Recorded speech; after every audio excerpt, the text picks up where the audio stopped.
امت میں پیدا فرمایا جس کو خیر امت کہا گیا ہے۔ کیا کہا گیا ہے؟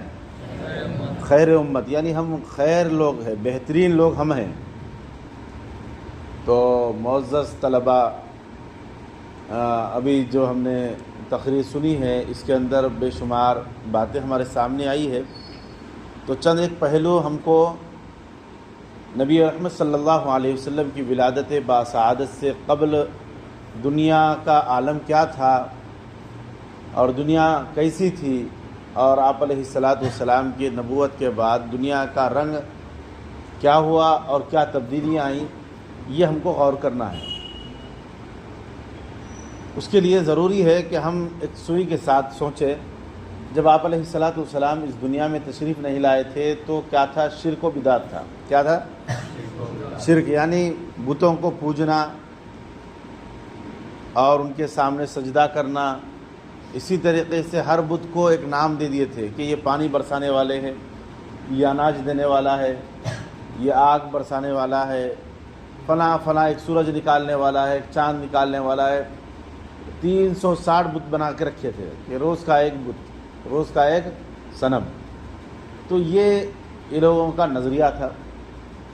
پھر اسی طریقے سے جہالت، اور آگے ان کی یہ تھی کہ کسی بات پہ گزشتہ جو بتائی گئی تھی آپ کو، کسی بات پہ جنگ چھڑ جاتی تو سالہا سال وہ لڑائی چلتی۔ جیسے کوئی بڑی بات نہیں رہتی تھی، چھوٹی معمولی بات کہ اس کا اونٹ میرے اونٹ سے پہلے پانی پی لیا، اب اس کے اوپر 40 سال تک لڑائی چلتی تھی۔ اور مرتے مرتے اپنے بیٹے کو وصیت کرتے جاتا کہ دیکھ فلاں خاندان سے، فلاں سے ہماری جنگ ہے، لڑنا۔ وجہ کیا ہے؟ اپنے اونٹ سے پہلے اس کا اونٹ پانی پیا تھا، جس کی وجہ سے لڑائی چھڑی، تو ابھی چلتے جا رہی لڑائی۔ ایسی جہالت تھی کب؟ آپ علیہ الصلاۃ والسلام آنے سے پہلے۔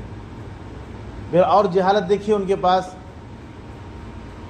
جب وہ کسی بات پہ اڑ جاتے یا لگن کے اندر خون رکھ کر وہ ہاتھ رکھ دیتے تو وہ جنگ کا اعلان تھا، اور وہ آپس میں جس سے مقابلہ شروع ہو گیا، لڑائی شروع ہو جاتی تھی۔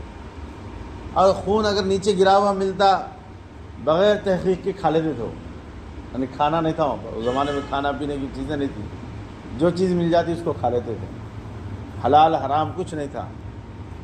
پھر اسی طریقے سے ننگے طواف کرتے تھے بغیر کپڑوں کے۔ ہم جو کپڑے پہن کر گناہ کرتے ہیں یا اسی طریقے سے گندگی کرتے ہیں، اب ہم وہ کپڑے پہن کر کیسے طواف کریں؟ لہذا کوئی احرام نہیں باندھتے تھے، ایسی جہالت تھی۔ پھر اور آگے دیکھیں کہ آپس کے ان کے درمیان میں کوئی ان کو علم سکھانے والا نہیں تھا، کوئی آ کے تعلیم و تربیت کرنے والا نہیں تھا۔ کیوں؟ جہالت ان کے اندر تھی، کب لڑ پڑتے، کب مارتے، کب کیا کرتے نہیں معلوم تھا۔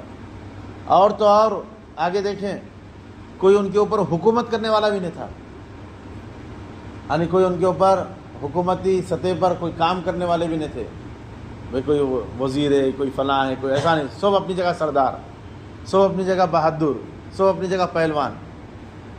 تو کہاں سے حکومت چل سکتی؟ تو کوئی ان کے اوپر حکومت بھی نہیں کر سکتا تھا، ایسی جہالت تھی۔ پھر دیکھیں آگے کہ ان کے اندر ایسی جہالت تھی کہ وہ لوگ جانوروں کا کوئی خیال نہیں رکھتے تھے، اور ان کے اندر ایسی جہالت اور ایسی تاریکی تھی کہ انسانوں کی بھی عظمت نہیں تھی۔ معصوم بچیوں کو، بچی پیدا ہو گئی تو اس کو زندہ دفن کر دیتے تھے، بچے زیادہ ہو گئے تو ان کو ختم کر دیتے تھے، گلا کاٹ دیتے تھے۔ وجہ کیا؟ وجہ یہ کہ ان کو کون کھلائے گا، ان کو کون کھلائے گا، ان کا انتظام کون کرے گا؟ اس وجہ سے یعنی بھوک مری کے خوف سے وہ لوگ بچوں کو مار دیتے تھے اور بچیوں کو زندہ دفن کر دیتے تھے۔ وجہ کیا؟ کہ کوئی ہمارے گھر داماد نہ آ جائے، کوئی ہماری بچی کا رشتہ لے کر نہ آ جائے کہ ہماری عرب والے ہماری ناک کٹ جائے گی۔ ایسی جہالت ان کے اندر تھی۔ اور دیکھیں ان کے اندر ایسی جہالت تھی کہ جانوروں کو جو چراتے تھے تو ان کے چرانے کا سلیقہ تک نہیں تھا ان کے پاس، یعنی پیٹ بھر کے کھانا کھلانا ان کو، جانوروں کو ایسی جگہ لے جانا جہاں پر وہ چرے، وہ اپنا پیٹ بھرے، اس کا بھی خیال ان کے پاس، اہل عرب کے پاس نہیں تھا۔ ایسی عجیب عجیب جہالتیں ان کے اندر تھیں، عجیب لوگ تھے، بس ہر درم تھے، کسی بات پہ اڑ گئے تو اڑ گئے۔ تو اللہ تبارک و تعالیٰ نے ایسے جگہ پر میرے اور آپ کے آقا نبی رحمت صلی اللہ علیہ وسلم کو پیدا فرمایا۔ اب اندازہ لگائیں کہ وہاں پر اب کیسی محنت کرنا ہے۔ تب آپ علیہ السلام تشریف لائے، دین کی محنت کیے۔ جب اللہ کے نبی علیہ السلام پیدا ہوئے تو اب اندازہ لگائیے کہ جو بت قدوں کے اندر جو الاوے جلتے تھے، جو شیاطین کے آگ جلتے تھے، اللہ تبارک و تعالیٰ نے اس آگ کو آپ علیہ السلام کی ولادت کے باسعادت بجھا دیا۔ وہاں کے پجاری کہنے لگے آج کی رات بڑا کارنامہ ہوا ہے، کچھ ایسا ہوا ہے کہ جو کائنات کو تبدیل کرنے والا آ گیا ہے، کائنات کو چینج کرنے والا آ گیا ہے۔ کون ہے وہ؟ ہو نہ ہو وہ آخر الزماں جو پچھلی کتابوں میں یعنی تورات، زبور، انجیل میں جس شخص کے بارے میں ہدایت آئی ہے، جس شخص کے بارے میں خوشخبری آئی ہے، شاید وہ شخص آ گیا ہے، جس کے بارے میں بشارت آئی ہے، شاید وہ شخص آ گیا ہے۔ تو آپ علیہ السلام کی ولادت کے ہوتے ہی وہ آگ، جس آگ کی وہ لوگ ہزاروں سال سے اس کی پوجا کرتے تھے، ہزاروں سال سے وہ آگ بجھی نہیں تھی، اس رات آٹومیٹک بجھ گئی۔ تو اور ایک دروازہ تھا، جس دروازے کو وہ لوگ پوجا کرتے تھے، وہ کبھی بند نہیں ہوتا تھا، لیکن اس رات وہ آٹومیٹک بند ہو گیا۔ تو لوگ کہنے لگے کہ آج ہماری جو جہالت کی تاریکی ہے وہ ختم ہونے والی ہے۔ تو یہ لوگ یعنی آپ علیہ السلام کا موازنہ کیجئے اس لوگ کے زمانے کا۔ پھر اللہ کے نبی علیہ السلام کی جب ولادت باسعادت ہوئی تو جب غربت تھی تو اب خوشحالی میں تبدیل ہو گئی۔ حضرت دائی حلیمہ آپ علیہ السلام کو پالنے کے لیے اور پرورش کرنے کے لیے لے کر آئی۔ وہ کیا پالتے، خود آپ علیہ السلام کی برکت سے یہ لوگوں کا خاندان پل گیا۔ جو اونٹنی کمزور تھی، نحیف تھی، جو پیچھے قافلہ جو آ رہا تھا اس کے سب سے پیچھے تھی، لیکن جب نبی رحمت صلی اللہ علیہ وسلم کو اپنے سینے سے لگا کر حضرت دائی حلیمہ اونٹنی پر بیٹھی تو وہ ایسی طاقتور اور قوت دار ہو گئی کہ حضرت دائی حلیمہ خود پریشان ہیں، ان کے شوہر خود پریشان ہیں کہ جس اونٹنی پر ہم آئے تھے وہ اونٹنی ایسی تیز ترار بن گئی کہ وہ جو سامنے قافلہ آگے چلا گیا تھا اس قافلے کو پیچھے کر دیے۔ قافلے والے دیکھ رہے ہیں کہ کوئی شخص آ رہا ہے اونٹ پر جو دھول اڑاتے ہوئے آ رہا ہے، یعنی بڑی تیزی کے ساتھ آ رہا ہے۔ کون آ رہا ہے؟ دیکھے کہ حضرت دائی حلیمہ آ رہی ہے، معصوم سے بچے کو لے کر آ رہی ہے۔ وہ اس معصوم سے بچے کی برکت تھی اللہ کے نبی علیہ السلام، یعنی آپ علیہ السلام کے آتے ہی برکتیں شروع ہو گئی۔ تو اللہ کے نبی علیہ السلام جیسے ہی حضرت دائی حلیمہ کے ہاتھ میں آئے تو اونٹنی میں جان آ گئی۔ گھر پر گئے تو جو بکریوں کے اندر دودھ دینے کی صلاحیت نہیں تھی، سکے ہوئے بکریاں تھے، ان کے دودھ سکے ہوئے تھے، لیکن جیسے ہی برتن لگاتے حضرت دائی حلیمہ کے شوہر تو وہ پیالہ بھر جاتا۔ تو وہ موقع کا فائدہ اٹھا کر جتنے گھر کے برتن تھے ان تمام برتنوں کو دودھ سے بھر لیا۔ حضرت دائی حلیمہ نے کہا کہ بچے کے لیے دودھ لائے، تو کہا کہ دودھ تو بھرا ہوا ہے، گھر کے پورے برتنوں کے اندر دودھ ہے۔ تو اللہ کے نبی علیہ السلام کی برکت کا نتیجہ حضرت دائی حلیمہ نے کہا کہ ہو نہ ہو یہ جو چیزیں ہیں جو ہمارے ملک کے اندر قید سالی چل رہی ہے، بھوک مری کے ایام چل رہے ہیں، کھانے کے لیے دانہ نہیں ہے، کوئی چیز نہیں ہے، لیکن اس معصوم سے بچے کو جو ہم لائے ہیں اس کی برکت سے الحمدللہ ہمارے جو اونٹ چرنے جاتے تھے وہاں پر بھی ہریالی آ گئی، ہمارے اونٹوں کے اندر جان آ گئی، ہمارے بکریوں کے تھنوں کے اندر دودھ آ گیا، اور ہمارے گھر کے اندر برکت آ گئی۔ یہ سب چیزیں حضرت دائی حلیمہ سمجھ گئی ہو نہ ہو اس معصوم سے بچے کی برکت کی وجہ سے ہے۔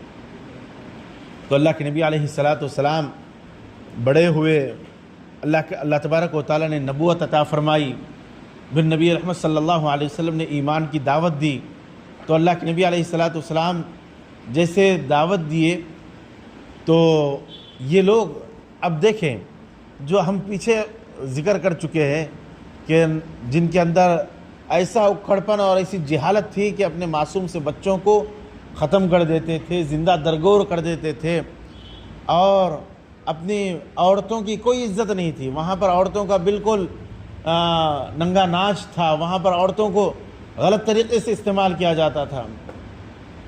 لیکن نبی رحمت صلی اللہ علیہ وسلم دیکھیں کہ آپ علیہ السلام نے عورتوں کا مقام عطا فرمایا ہے۔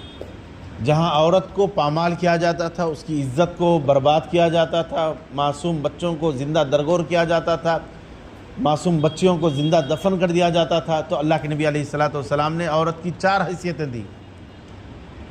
سنو، غور سے سنو، یاد رکھو، یہ بات بہت کام آئے گی۔ عورتوں کی 4 حیثیتیں اللہ کے نبی علیہ السلام نے دی، جو اس زمانے میں کیا آج تک کسی نے وہ حیثیت نہیں دی جو اللہ کے نبی علیہ السلام نے، اسلام نے جو عورتوں کی عظمت کو، مقام کو بتایا ہے۔ کیا بتایا ہے؟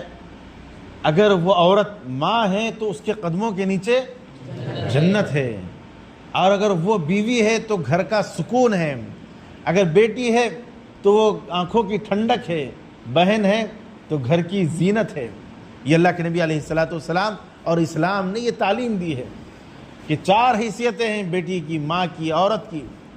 تو لہذا یہ ضائع کرنے کی، اس کو غلط طریقے سے استعمال کرنے کی، اسی طریقے سے اس کو زندہ ختم کرنے کی کوئی ضرورت نہیں ہے، بلکہ یہ بڑی عظمت کی چیز ہے۔ جب ماؤں کی قدر کرو گے تو جنت میں داخل ہو جاؤ گے، بہنوں کے ساتھ عزت اور عظمت کے ساتھ رہو گے تو اللہ تبارک و تعالیٰ بڑی نعمتیں عطا فرمائیں گے، بیوی کے ساتھ حسن سلوک کا معاملہ کرو گے تو اللہ تبارک و تعالیٰ بڑے ہی خوشحال زندگی عطا فرمائیں گے، اور اپنی بچیوں کے ساتھ، بیٹیوں کے ساتھ اگر ان کے ساتھ اخلاق کے ساتھ پیش آؤ گے، ان کی صحیح تعلیم و تربیت کرو گے تو اللہ کے نبی علیہ السلام نے فرمایا کہ بغیر حساب کتاب کے وہ شخص جنت میں داخل ہو جائے گا جو اپنی 3 بیٹی یا 2 یا 1 بیٹی کو بھی صحیح تعلیم و تربیت کر کر اس کو صحیح مقام تک پہنچا دے، صحیح مقام تک اس کی صحیح دیندار گھرانے میں اس کا نکاح کر دے۔ تو یہ عظمت اللہ کے نبی علیہ السلام نے دی، جبکہ عظمت ختم ہو چکی تھی عورتوں کی۔ پھر دوسری طرف دیکھیں، ان کے اندر جہالت ایسی تھی کہ کسی مزدور سے کام لیا جاتا، سنو بیٹا، کسی مزدور سے کام لیا جاتا تو اس مزدور سے دن بھر کام لیتے، عرب کی تپتی ہوئی دھوپ، کیسی عرب کی دھوپ، خطرناک دھوپ رہتی تھی، ایسے مقام پر سخت کام لیا جاتا، لیکن جب شام کے وقت جب مزدوری دینے کا وقت آتا تو اس کو مزدوری نہیں دی جاتی تھی، ہکال دیا جاتا تھا، اس کو دھتکار دیا جاتا تھا، مزدور کو پریشان کیا جاتا تھا۔ تو اللہ کے نبی علیہ السلام نے فرمایا اوتوا الاجیر اجرہ قبل ان یجف رقہ، مزدور کو مزدوری اس کے پسینہ خشک ہونے سے پہلے دے دو، اس کا پسینہ سوکھنے سے پہلے مزدور کو مزدوری دے دو۔ دیکھو، اور اللہ کے نبی علیہ السلام صحابہ سے مصافحہ کر رہے ہیں، ایک صحابی آئے، ان کے ہاتھ میں گٹھے پڑے ہوئے تھے، تو فرمایا یہ کیا ہے؟ تو انہوں نے کہا کہ میں صبح کڑاڑی لے کر میں گھر سے باہر نکلتا ہوں اور لکڑی جمع کرتا ہوں، لکڑی پھوڑتا ہوں، پھر اس کو بیچ کر میں اپنے گھر کو سنبھالتا ہوں۔ اور ایک صحابی نے کہا کہ یہ گٹھے اس وجہ سے ہے کہ میں پتھر کا کام کرتا ہوں، پتھر تراشتا ہوں اور پتھر بیچتا ہوں، اس کے بعد میں اپنے گھر کا روزی روٹی کا انتظام کرتا ہوں۔ تو اللہ کے نبی علیہ السلام ان کے ہاتھوں کو لیا اور چوما اور کہا کہ تو اور تیرا یہ اللہ تبارک و تعالیٰ تجھے جنت میں بہترین بدلہ عطا فرمائیں گے، کیونکہ یہ مزدور کی مزدوری اللہ تبارک و تعالیٰ ضرور قبول فرمائیں گے۔ تو اپنے جب گھروں کی پرورش اس سے کر رہا ہے تو اللہ تبارک و تعالیٰ ضرور راضی ہو جائیں گے۔ تو دیکھیں اللہ کے نبی علیہ السلام نے یہ عظمت بتائی ہے۔ پھر آگے دیکھیں بہت ساری مثالیں ہم لے سکتے ہیں جب ان کے اندر تاریکی اور جہالت کا ایسا دورہ تھا کہ کوئی کسی چیز کا ٹھکانہ نہیں تھا، لیکن جب اللہ کے نبی علیہ السلام کے ہاتھ پر بیعت ہوئے اور اللہ کے نبی علیہ السلام کی تعلیمات پر وہ عمل کرنے لگے اور قرآنی تعلیمات سے اپنے آپ کو روشن اور منور کیا، تو اللہ تبارک و تعالیٰ نے فرمایا رضی اللہ عنہم ورضوا عنہ، اور نبی رحمت صلی اللہ علیہ وسلم نے فرمایا الصحابی کالنجوم ایہم اقتدیتم و اہتدیتم، یہ میرے صحابہ ہے۔ پہلے زمانے میں سفر کیسے کرتے تھے؟ ستاروں کو دیکھ کر۔ آج کیا ہے، میپ ہے ہمارے پاس، فون میں گوگل پہ سرچ کرو، سیدھا ہم اپنے گھر تک پہنچ جاتے، جہاں جانا ہے ایک ملک سے دوسرے ملک تک پہنچ جاتے ہم۔ لیکن اس زمانے میں کیسا تھا، ایک شہر سے دوسرے شہر، ایک ملک سے دوسرے ملک جانا بول تو ستاروں کو پکڑ کر، یعنی ستاروں کی راستے کو پکڑ کر سفر کرتے تھے۔ تو اسی سے مثال اللہ کے نبی علیہ السلام نے دیا ہے کہ جس طریقے سے تم ستاروں کو پکڑ کر ایک ملک سے دوسرے ملک کو جاتے ہو، ایک شہر سے دوسرے شہر کو تجارت کے لیے جاتے ہو، تو کامیاب ہو جاتے ہو ستاروں کو پکڑ کر۔ نہیں، اگر ستاروں کو نہیں پکڑیں گے یا ستاروں کی ہدایت کے اوپر مطابق نہیں جائیں گے تو پھر راستہ بھٹک جائیں گے، پھر ایک ملک جانے کا دوسری طرف چلے جاتے، پریشان ہو جاتے۔ تو اللہ کے نبی علیہ السلام نے فرمایا کہ میرے صحابہ ستاروں کی طرح ہے، تم کسی کی بھی پیروی کر لو کامیاب ہو جاؤ گے۔ وہ کون لوگ ہیں؟ وہ پہلے کیسے تھے وہ لوگ؟ جہالت، تاریکی، ایسا اجڑ پن کہ ایک ایک بات پر برسا برس ان کے اندر اختلافات، لڑائی جھگڑے، حسد، سب کچھ تھا، لیکن سب کچھ ختم ہو گیا۔ اب وہ روشن ستارے بن گئے، وہ روشن ستارے بن گئے۔ آگے کے لوگوں کے لیے اللہ کے نبی علیہ السلام فرما گئے کہ تم ان کی ہدایت کے مطابق، ان کے چلنے کے مطابق تم بھی چلو گے تو کامیاب ہو جاؤ گے، ان کے راستے کو اپنا لو گے تو تم کامیاب ہو جاؤ گے۔ دیکھو کتنی بڑی بات ہے۔ پھر آگے اللہ کے نبی علیہ السلام یہ چیزیں ہم کو صحابہ کے ذریعے سے دی ہے، تو اللہ تبارک و تعالیٰ نے فرمایا اولئک هم المفلحون، یہ وہ لوگ ہیں کامیاب ہونے والے، سچے لوگ اور کامیابی کی زینت چڑھنے والے، وہ صحابہ کرام ہیں۔ تو عزیز طلباء، یہ ہمارے لیے اللہ کے نبی علیہ السلام کی سیرت مبارکہ کے ذریعے سے، کیونکہ آپ علیہ السلام کی ولادت باسعادت ہی ہمارے لیے نہیں بلکہ ساری انسانیت کے لیے کامیابی کا ضامن ہے اور کامیابی کا راستہ ہے۔ لہذا آج ہم اس بات کا عہد کر کے اٹھیں کہ اگر ہم صحیح معنوں میں دنیا میں اور آخرت میں، دنیا میں، خبر میں، اور ہماری جوانی میں اور شادی کے بعد، بڑھاپے میں، اولاد کے بعد، بیوی آنے کے بعد، پھر اسی طریقے سے ہمارے جتنے مراحل گزریں گے، ہمارے جتنے دور گزریں گے، تعلیم کا دور ہو یا تعلیم کے بعد کا ہو، کاروبار کا دور ہو یا کاروبار کے بعد کا ہو، اسی طریقے سے ہمارے ماتحت ہمارے بچے ہو یا ہمارے والدین ہمارے ساتھ ہو، پھر اسی طریقے سے جتنا ہم کاروبار کر رہے ہیں، یہ جتنے حالات ہیں، ان تمام ادوار کے اندر، ہم تمام دوروں کے اندر ہم اس راستے کو اختیار کریں گے جس راستے کو نبی رحمت صلی اللہ علیہ وسلم بتائے ہیں۔ آ رہی بات سمجھ میں؟ کیونکہ اللہ کے نبی علیہ السلام نے فرمایا کلکم رائن کلکم مسئول عن رعیتی، کہ ہر بڑا اپنے ماتحتوں کے بارے میں کل قیامت کے دن بڑے سے پوچھا جائے گا کہ تیرے ماتحت اتنے لوگ تھے، بچے تھے، کام کرنے والے تھے، فلاں تھے، تو ان کو میرے نبی کے راستے پر لائے یا نہیں۔ تو لہذا آج آپ علیہ السلام کی ولادت باسعادت کے موقع سے ہم اس بات کا عہد کر کے اٹھیں کہ جو تعلیمات اللہ کے نبی علیہ السلام لا کر اس جہالت کو ختم کیا، اس تاریکی کو ختم کیا، اور اسی طریقے سے جو ماں بہنوں کی عزتیں نہیں تھیں ان عزتوں کو اٹھائے، پھر اسی طریقے سے جو بچیوں کو زندہ درگور کیا جاتا تھا ان کی عظمت کو بتائے، جن مزدوروں کو اللہ کے نبی علیہ السلام کے آنے سے پہلے ان کی عزتیں پامال تھی، ان کی محنتوں کو اکارت کر دیا جاتا تھا، پھر اسی طریقے سے جانوروں کے حقوق ادا نہیں کیے جاتے تھے۔ ایک جانور اللہ کے نبی علیہ السلام کے اونٹ قدموں کے نیچے آ کر سر لگڑنے لگا، صحابہ نے کہا کہ یہ کیا ہے ماجرا؟ تو اللہ کے نبی علیہ السلام نے فرمایا یہ اپنے آقا کی شکایت کر رہا ہے۔ کس کی؟ اپنے مالک کی شکایت کر رہا ہے۔ کیا؟ کہ یہ محنت تو ہم سے زیادہ لیتا ہے، محنت زیادہ، کام زیادہ لیتا ہے، لیکن وہ چارہ کم ڈالتا ہے۔ تو اللہ کے نبی علیہ السلام نے اس کے مالک کو بلائے اور کہا کہ اس سے کام کم لے اور اس کو پیٹ بھر چارہ دے۔ دیکھو کتنی بڑی بات ہے۔ تو جانوروں کے بھی اللہ کے نبی علیہ السلام نے انصاف فرمایا ہے۔ ہر موقع پر انصاف کا معاملہ کیا ہے، لیکن یہ چیزیں ہمارے پاس کب آئے گی؟ یہ سب چیزیں انصاف کرنے کی معاملہ ہمارے پاس کب آئے گا؟ وہ تب آئے گا جب ہم وہ چیز اختیار کریں جو صحابہ نے اختیار کی ہے، وہ چیز کی پیروی کریں جو صحابہ کرام رضی اللہ تعالیٰ علیہ مجمعین نے پیروی کی ہے۔ کریں گے نا انشاءاللہ؟ ارے بولو بھائی، کریں گے نا؟ کیا ہے قبلہ ادھر ہے تمہارا؟ بور آ رہا بھائی دینی باتوں کو اور آپ علیہ الصلوۃ والسلام کی جو بھی بات ہمارے سامنے آئیں گی تو اس کو عظمت سے سننا ہے، کیونکہ اللہ کے نبی علیہ الصلوۃ والسلام آخری نبی ہے اور خاتم النبیین ہے۔ جو اس کے بعد نبوت کا یا نبی ہونے کا دعویٰ کرے گا وہ جھوٹا اور کذاب ہے۔ لہذا اللہ کے نبی علیہ الصلوۃ والسلام نے فرمایا انا خاتم النبیین ولا نبی بعدی، میں آخری نبی ہوں، میرے بعد کوئی نبی نہیں۔ تو لہذا اس عظمت کو سامنے رکھ کر جو ہدایات آپ علیہ الصلوۃ والسلام سے ہم کو ملتی جائے گی ہم کو لیتے بھی جانا ہے اور اس کے مطابق چلنا بھی ہے۔